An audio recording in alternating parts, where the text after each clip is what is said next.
विदर्भा के हमारे कैंडिडेट्स प्रशांत पडोले जी, नामदेव किरसन जी, विकास ठाकरे जी, प्रतिभा धानोरकर जी, श्याम बारवे जी, स्टेज पे इंडिया अलायंस के सब नेता, पार्टी के और अलायंस के प्यारे कार्यकर्ता, भाइयों और बहनों, प्रेस के हमारे मित्रों, भैया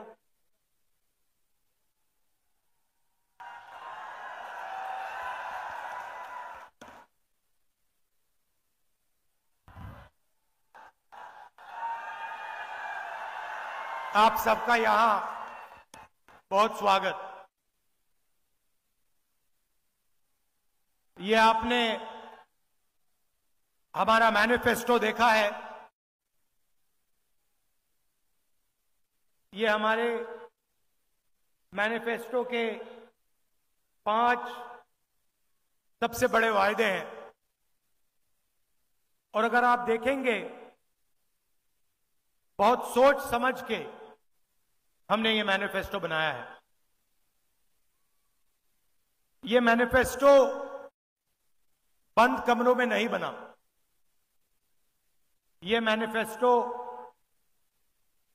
हजारों लोगों से बातचीत करके, किसानों से मिलकर, मजदूरों से मिलकर, महिलाओं से, बुजुर्गों से बातचीत करने के बाद यह मैनिफेस्टो बना है।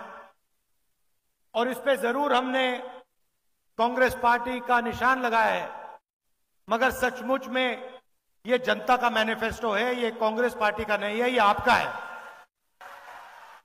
आपकी आवाज, आपकी मन की बात हमने यहां स्टेज पे लिख दी है। इसके बारे में मैं आपको बताऊंगा, मगर इससे पहले देश की हालात के बारे में थोड़ा सा कहना चाहता हूं। पिछले 10 सालों में नरेंद्र मोदी जी ने चुने हुए अरबपतियों के लिए सरकार चलाई है। नाम आप जानते हो। सबसे बड़ा नाम अदानी जी। अदानी का नाम है। घर जाएंगे तो गूगल पे उनकी शेयर प्राइस जो है उसको देख लेना। जिस दिन नरेंद्र मोदी की सरकार आती है, उस दिन के बाद अदानी की शेयर प्राइस बढ़ती जाती है, बढ़ती जाती है, बढ़ती जाती है। और पूरा देश जानता है कि इसको नरेंद्र मोदी की सरकार कहा जाता है, मगर सचमुच में यह अदानी की सरकार है। एक अरबपति की सरकार है और सब कुछ अदानी के लिए किया जाता है। महाराष्ट्र में आपका एयरपोर्ट, मुंबई का एयरपोर्ट था, किसी और के हाथ में था। उस पर सीबीआई इंक्वायरी होती है, दबाव लगाया जाता है, धमकाया जाता है, और जादू से कुछ ही दिन बाद वो एयरपोर्ट अदानी जी के हवाले कर देता है। सब इंक्वायरी बंद हो जाती है, सीबीआई शांत हो जाती है। अदानी जी महाराष्ट्र का सबसे बड़ा एयरपोर्ट चलाते हैं। और ये सिर्फ एयरपोर्ट के साथ नहीं हुआ है, ये पोर्ट्स के साथ हुआ है। हिंदुस्तान के सारे पोर्ट्स इनके हाथ में हैं। इंफ्रास्ट्रक्चर के साथ हुआ है। पुल बनते हैं, सड़कें बनती हैं, फायदा उन्हीं को जाता है। खदान उनकी, कोयला उनका, सोलर पावर उनका, विंड पावर उनका, बिजली उनकी, सारा का सारा अदानी जी के लिए। और 5-10 और होंगे। इससे हुआ क्या कि आज हिंदुस्तान में 22 ऐसे लोग हैं, 22, सिर्फ 22, जिनके पास उतना ही धन है जितना हिंदुस्तान के 70 करोड़ लोगों के पास। मतलब देखिए, 22 लोग पहली लाइन में 22 लोग बैठे हैं। आप सोचिए, इतने लोगों के पास उतना ही धन है जितना हिंदुस्तान के 50% आबादी के हाथ में है। और 24 घंटा नरेंद्र मोदी जी कभी धर्म की बात करेंगे, कभी गरीबों की बात करेंगे, कभी हिंदू मुस्लिम कहेंगे, एक जात को दूसरी जात से लड़ाएंगे। और लक्ष्य एक ही है कि आपका जो धन है, आपको पता भी नहीं लगता, जो आप जीएसटी में देते हो। आप शर्ट खरीदते हो, टैक्स लग जाता है। पेट्रोल खरीदते हो, टैक्स लग जाता है। जूते खरीदते हो, टूथपेस्ट खरीदते हो, जो भी आप खरीदते हो उसमें टैक्स लग जाता है। और आप उतना ही टैक्स देते हो जितना गौतम अदानी देता है। अगर आपने शर्ट खरीदी, 500 रुपए की शर्ट खरीदी, आप भी 18% दोगे, अदानी भी 18% देगा। और आपकी आमदनी हजारों में, उसकी आमदनी हजारों करोड़ों में, टैक्स एक ही देते हो।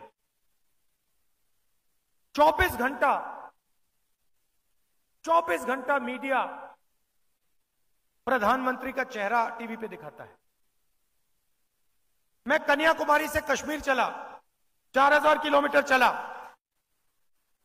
और रास्ते में हजारों लोगों से मेरी बातचीत हुई, किसानों से, युवाओं से, सबसे मिला मैं पूछता था सबसे जरूरी मुद्दा कौन से हैं, कौन सा है? सब लोग जवाब देते थे बेरोजगारी, बेरोजगारी, महंगाई, किसान को सही दाम नहीं मिलते, गरीबों की इस देश में कोई भागीदारी नहीं, ये मुद्दे थे। और आप 24 घंटा टीवी देखो, ना आपको बेरोजगारी के बारे में बताएंगे, ना आपको महंगाई के बारे में बताएंगे, आपको कोई किसान नहीं दिखेगा, कोई मजदूर नहीं दिखेगा।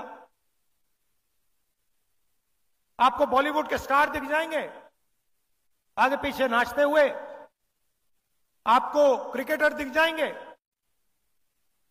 आपको नरेंद्र मोदी जी दिख जाएंगे, कभी वो आपको समुद्र के नीचे दिखेंगे पूजा करते हुए। वहां पे मतलब मजाक बना रखा है, पूजा हो रही है, पंडित भी नहीं है, अकेले बैठे समुद्र के नीचे आर्मी वालों के साथ। और फिर एकदम समुद्र से आसमान में जाएंगे, सी प्लेन में, हेलीकॉप्टर में, ऊपर से। कोविड आएगा, लाशों के ढेर पड़े हुए हैं, गंगा में लाखों लाश चल रही हैं, हजारों लाशें चल रही हैं, और प्रधानमंत्री कहते हैं भाइयों और बहनों थाली बजाओ। नहीं, और मीडिया कहता है देखो प्रधानमंत्री ने क्या गजब की बात बोली है, कमाल कर दिया। वहां पे सांस नहीं ली जा रही, लोग दम तोड़ रहे हैं, मर रहे हैं, वेंटिलेटर नहीं है, ऑक्सीजन नहीं है, मीडिया कह रही है देखो कमाल किया मोदी जी ने, थाली बजवा दी हिंदुस्तान से, मरते हुए हिंदुस्तान से थाली बजवा दी। उसके बाद कहते हैं भाइयों और बहनों मोबाइल फोन चलाओ, मोबाइल फोन की लाइट चलाओ, वो चला दी। फिर मीडिया कहता है देखो कमाल की बात की मोदी जी ने, हिंदुस्तान में सेल फोन की लाइटें जला दी। और बाकी दुनिया देख रही है, कह रही है ये क्या हो गया भाई। और कोई प्रधानमंत्री थाली नहीं बजवा रहा था, वो बचा रहे थे लोगों को, जान बचाने में लगे थे। तो मजाक सा बना रखा है,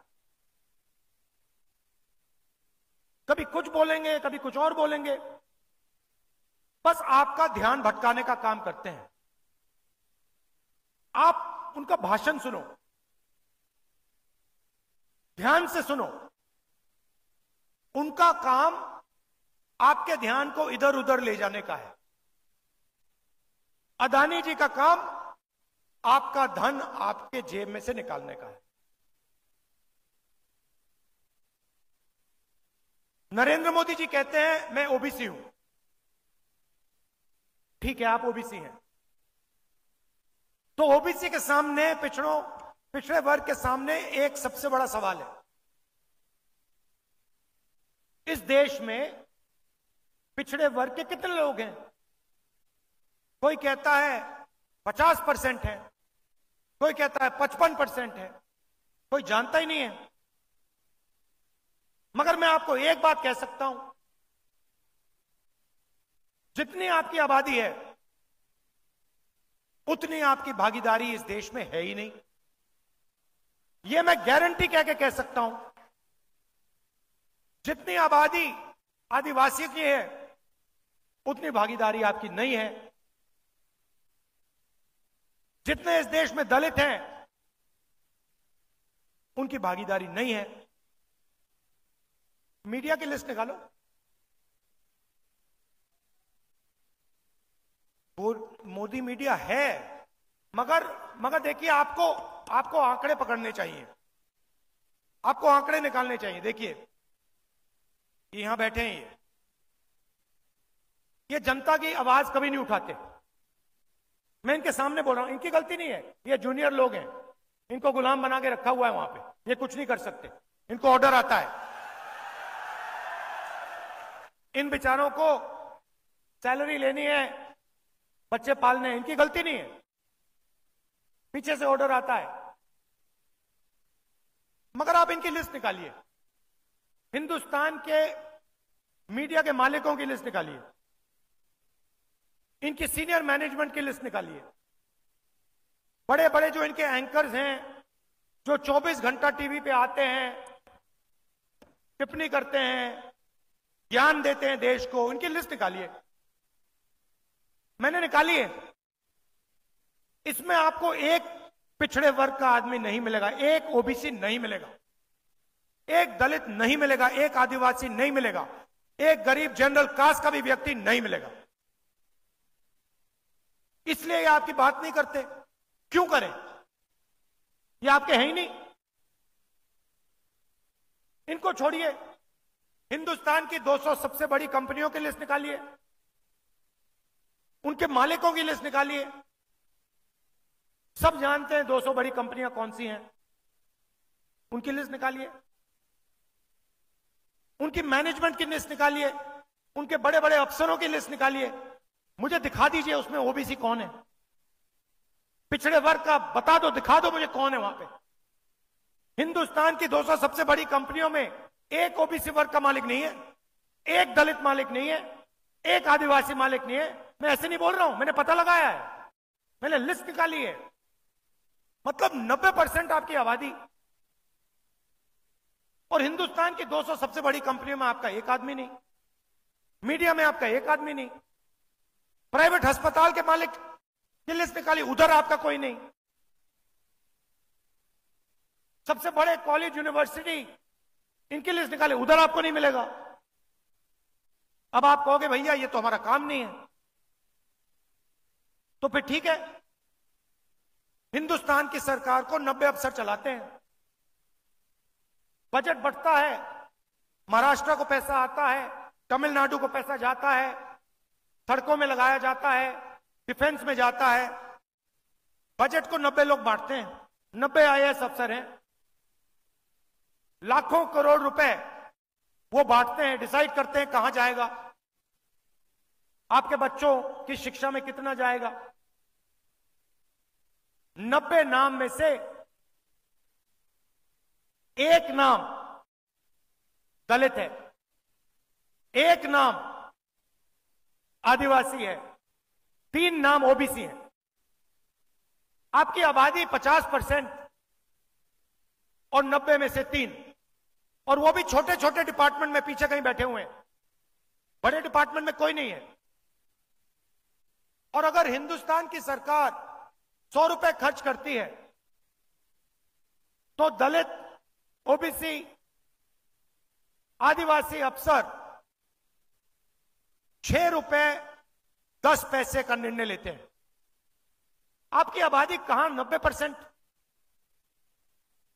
भागीदारी 100 रुपए में से 6 रुपए 10 पैसे। और फिर प्रधानमंत्री कहते हैं मैं ओबीसी हूं। कैसे ओबीसी हो आप?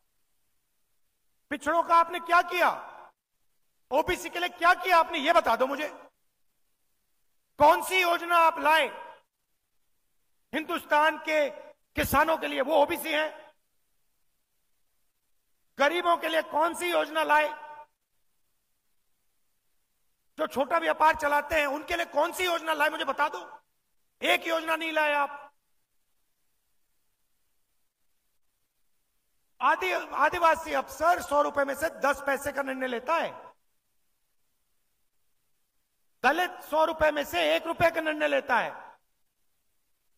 पिछड़े वर्ग ओबीसी 100 रुपए में से 5 रुपए का निर्णय लेते हैं। अब आप कहोगे राहुल गांधी ने बात तो बता दी, मगर सॉल्यूशन क्या है? इसको ठीक कैसे किया जाए मैं बताता हूं। जाति जनगणना,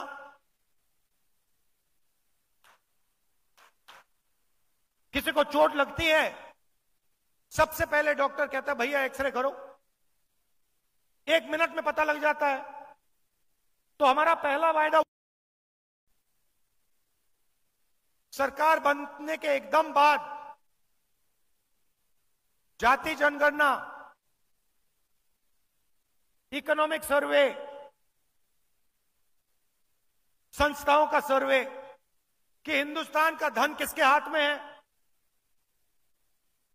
कितना धन पिछड़े वर्ग के हाथ में है, कितना दलितों के हाथ में है, कितना आदिवासियों के हाथ में है, कितना गरीब जनरल कास्ट के हाथ में, कितना माइनॉरिटीज के हाथ में। हिंदुस्तान की संस्थाओं में ओबीसी कितने, दलित कितने, आदिवासी कितने, कहां, कौन सी पोजीशन पे।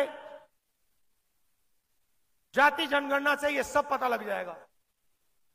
और क्रांतिकारी काम है। देखिए, हम आपका टाइम जाया नहीं करते हैं। कांग्रेस पार्टी आजादी के लिए लड़ी, हरी क्रांति, सफेद क्रांति, कंप्यूटर रेवोल्यूशन, बैंक नेशनलाइजेशन, ये काम हम करते हैं आपके लिए, आपके साथ मिलके। तो ये क्रांतिकारी काम है। इसके बाद दूध का दूध, पानी का पानी हो जाएगा, सबको पता लग जाएगा भागीदारी किसकी है, कितनी है, कहां है। तो ये पहला कदम है। दूसरा कदम, यहां पे महिलाएं आई हैं। आप देश के भविष्य की देखभाल करती हो और आप डबल काम करती हो। आप जॉब भी करती हो और आप घर भी चलाती हो, बच्चों की भी देखभाल करती हो। करती हो नहीं करती हो? मगर इसके लिए आपको कभी सही कॉम्पनसेशन नहीं दिया गया। सही बात है ना? आप जाके जॉब करते हो, आप पुरुष हो, आप जाके जॉब करते हो, आपको सैलरी मिलती है। आपकी बीवी घर में काम करती है, वो भी जॉब करती है, जॉब के लिए उसको सैलरी मिलती है, मगर जो घर में काम करती है उसके लिए उसको कुछ नहीं मिलता। तो आपको मिलता है, मगर ये डबल काम करती है, इनको डबल पैसा नहीं मिलता। तो ये बातचीत हमने कांग्रेस पार्टी में की और हमने निर्णय लिया कि देखिए, जो महिलाएं हिंदुस्तान के भविष्य के देखभाल कर रही हैं, जिनको उसके लिए कॉम्पनसेशन नहीं मिलता है, पहली बार दुनिया में कोई भी सरकार क्रांतिकारी काम करने जा रही है। हिंदुस्तान के सारे गरीब परिवारों की हम लिस्ट निकालेंगे। जो भी गरीबी रेखा के नीचे होंगे, सारे परिवारों के हम लिस्ट निकालेंगे। हर परिवार में से एक महिला को हम चुनेंगे और उस महिला के बैंक अकाउंट में साल के 1 लाख रुपए आपकी अगली सरकार डाल देगी। हर महीने ठकाठक ठकाठक ठकाठक 8,500 रुपए आपके बैंक अकाउंट में। 1 तारीख को आप उठेंगी, बैंक में जाएंगी और देखेंगे कि भैया 8,500 रुपए सरकार ने आपके बैंक अकाउंट में डाल दिया। और ये कोई तोहफा नहीं है, गिफ्ट नहीं है। ये मत सोचिए कि ये गिफ्ट है। जो आप हर रोज घर में करती हो, मदद करती हो, बच्चों की देखभाल करते हो, हिंदुस्तान के भविष्य की देखभाल करते हो, इसके लिए आपको पैसा दिया जा रहा है। अगर नरेंद्र मोदी ने 22 लोगों को 16 लाख करोड़ रुपए दिए हैं। 16 लाख करोड़ रुपए मतलब 24 साल का मनरेगा अदानी की सरकार ने 22 लोगों को पकड़ा दिया। 24 साल का मनरेगा। तो हमने डिसाइड किया है जितना उन्होंने 22 लोगों को दिया है उतना हम हिंदुस्तान के गरीबों को उठा के दे देंगे। तो हर महीने पहले तारीख को करोड़ों महिलाओं को बैंक अकाउंट में 8,500 रुपए, साल के 1 लाख रुपए कांग्रेस पार्टी की सरकार, इंडिया की सरकार देने जा रही है। अब सबसे बड़ा मुद्दा बेरोजगारी का। मोदी जी ने कहा था 2 करोड़ युवाओं को रोजगार दूंगा, कुछ नहीं किया। उल्टा नोटबंदी की, गलत जीएसटी लागू कर दी, अग्निवीर दे दिया और जो रोजगार बनता था वो भी खत्म हो गया। तो दो चीजें तो मैं पहले ही कह देता हूं। ये जो इनका अग्निवीर का स्कीम है, आते ही हम इसको रद्द कर देंगे, खत्म कर देंगे। क्योंकि हमें 2 तरीके के शहीद नहीं चाहिए। एक शहीद जिसको सरकार पेंशन देगी, उसको शहीद का दर्जा मिलेगा, उसके परिवार की रक्षा होगी। और दूसरा अग्निवीर शहीद जिसके परिवार को कहा जाएगा कि तुम्हारे बेटे को या बेटी को हम शहीद का दर्जा नहीं देंगे, तुम्हें कॉम्पेंसेशन नहीं मिलेगी, तुम्हें पेंशन नहीं मिलेगी। यह बिल्कुल गलत है। अगर 2 युवाओं ने देश के लिए अपना खून दिया तो दोनों के साथ एक जैसा बर्ताव होना चाहिए। इसीलिए हम अग्निवीर स्कीम को पहले दिन आके खत्म करेंगे। और भाइयों और बहनों, एक बात समझिए, यह स्कीम आर्मी नहीं चाहती। यह स्कीम आर्मी ने नहीं मांगा। यह स्कीम प्रधानमंत्री के ऑफिस ने बनाया है, उधर से बना है। प्रधानमंत्री ने यह स्कीम लागू की है। प्रधानमंत्री के ऑफिस ने सेना को कहा है कि तुम अग्निवीर बनाओ। और हिंदुस्तान का कोई युवा ऐसा नहीं है जो अग्निवीर चाहता है। पहले रिक्रूटिंग सेंटर्स होते थे, वो सब बंद पड़े हैं, कोई नहीं जा रहा वहां पे, क्योंकि सब जानते हैं अग्निवीर बनेंगे, पेंशन नहीं मिलेगी, शहीद का दर्जा नहीं मिलेगा, कैंटीन नहीं मिलेगी। तो सबसे पहले इसको रद्द करेंगे। दूसरा काम, ये जो इन्होंने गलत जीएसटी लागू की है, जिससे छोटे व्यापारी खत्म हो गए हैं, स्मॉल मीडियम बिजनेस खत्म हो गए हैं। ये 5 अलग अलग टैक्स, दलाली वाली जीएसटी, एक्सटॉर्शन वाली जीएसटी, इसको हम बदलेंगे। एक टैक्स होगा, कम से कम टैक्स होगा। और जो हमारे किसान हैं जो आज टैक्स दे रहे हैं, उनकी बात मैं थोड़ी देर में कर रहा हूं, मगर कम से कम टैक्स होगा और एक टैक्स ब्रैकेट होगा। 30 लाख सरकारी वैकेंसीज हैं। 10 साल में नरेंद्र मोदी जी ने इनको नहीं भरा। 30 लाख वैकेंसी हम भर के आपको पकड़ा देंगे।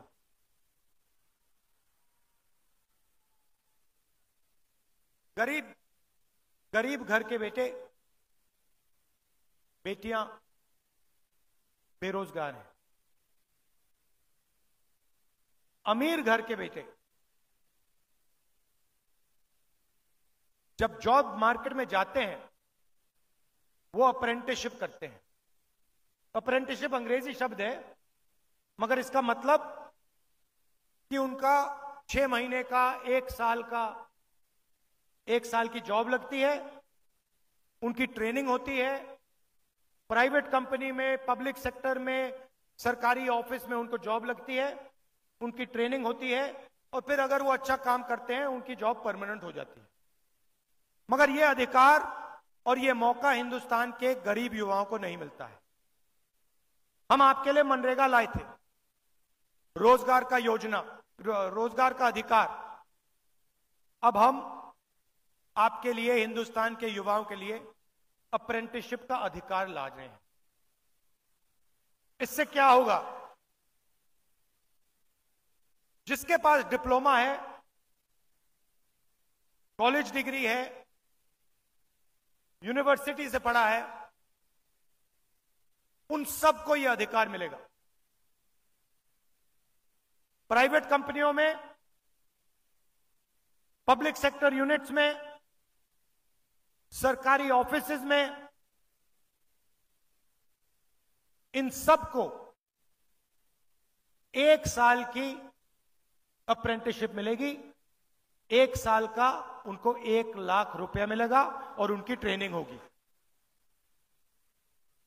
गरीब से गरीब युवा हिंदुस्तान में अप्रेंटिसशिप कर पाएगा, ट्रेनिंग ले पाएगा। 1 साल में 1 लाख रुपए उसके जेब में आएंगे, बैंक अकाउंट में आएंगे, और फिर उसके बाद अगर वो अच्छी तरह काम करेगा तो उसकी नौकरी परमानेंट हो जाएगी। किसी भी सरकार ने, दुनिया में किसी भी सरकार ने ऐसा क्रांतिकारी कदम नहीं उठाया है। ये हम करने जा रहे हैं। यात्रा में यहां से निकला, बहुत सारे युवाओं ने कहा हम पढ़ाई करते हैं, एग्जाम से 1 दिन पहले पेपर लीक हो जाता है, बेईमान लोग फायदा उठा जाते हैं, हम देखते रह जाते हैं। तो हम एक नया कानून लाएंगे, पेपर लीक के खिलाफ कानून, सख्त कार्रवाई होगी, और जो भी पेपर लीक करवाएंगे उनको हम जेल में डाल देंगे। और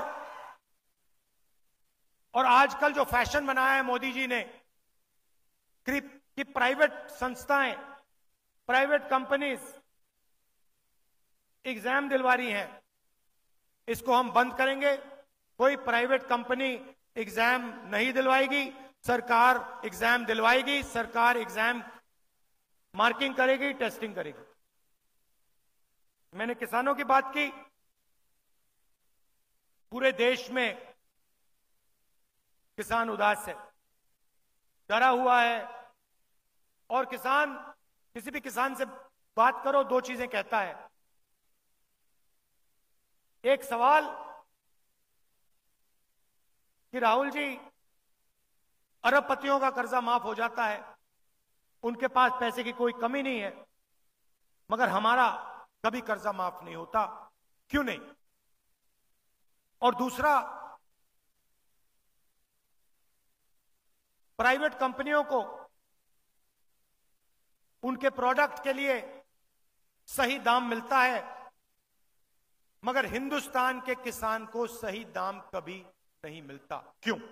ये 2 सवाल हजारों किसानों ने मुझसे पूछे, यात्रा में पूछे, हर रोज, राहुल जी ये क्यों हो रहा है? तो मैं उन किसानों से कहना चाहता हूं, हमारी सरकार आएगी तो ये नहीं होगा। सबसे पहले जैसे हमने आपका कर्जा माफ किया था, हम फिर से हिंदुस्तान के किसानों का कर्जा माफ करेंगे।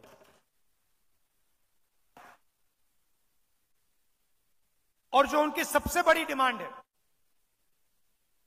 हिंदुस्तान का हर किसान कह रहा है कि हमें कानूनी एमएसपी चाहिए, कानूनी मिनिमम सपोर्ट प्राइस चाहिए। वो हम हिंदुस्तान के किसानों के लिए करने जा रहे हैं। पहली बार हिंदुस्तान में कानूनी मिनिमम सपोर्ट प्राइस हमारी सरकार हिंदुस्तान के किसानों को देने जा रही है। ये हमारी गारंटी है। हम आपको झूठ नहीं बोलते हैं। आप जानते हो, ये आपकी आवाज है, ये आपने हमें बताया है। हम कोशिश भी करते,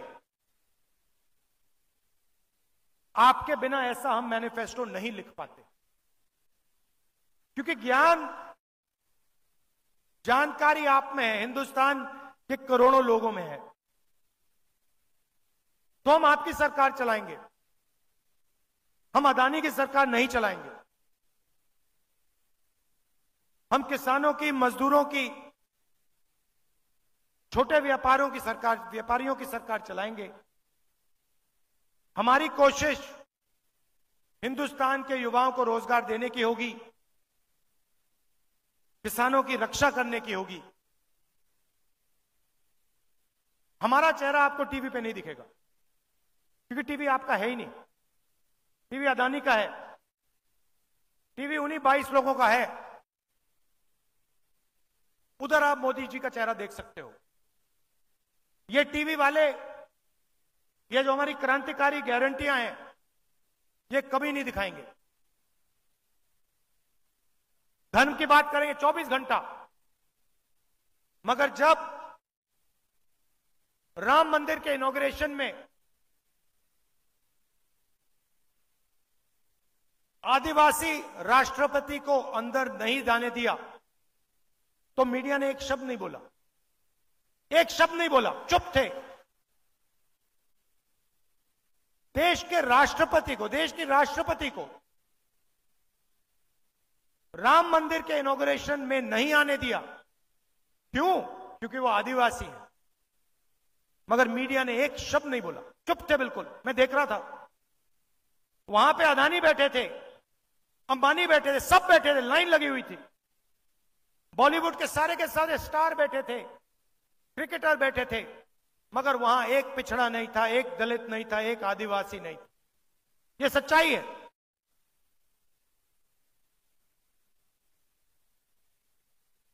और इन 5 में से हिंदुस्तान के लिए सबसे जरूरी, हिंदुस्तान के भविष्य के लिए सबसे जरूरी जाति जनगणना है। क्योंकि इससे जो आपके साथ धोखा हो रहा है, जो आपको झूठ बोला जा रहा है, वो सबके सामने आ जाएगा। प्रधानमंत्री कहते हैं कि ओबीसी की सरकार है, गरीबों की सरकार है। नहीं, गरीबों की नहीं है, ओबीसी की नहीं है, दलितों की नहीं है, आदिवासियों की नहीं है, गरीब जनरल कास्ट की नहीं है, 22-25 लोगों की है। हमारी सरकार ये 5 काम आपके लिए करके, गारंटी करके, मैं यहां कह रहा हूं, ये हम आपके लिए करके दिखा देंगे। आप सब आए, इसके लिए आप सबको दिल से धन्यवाद। नमस्कार, जय हिंद।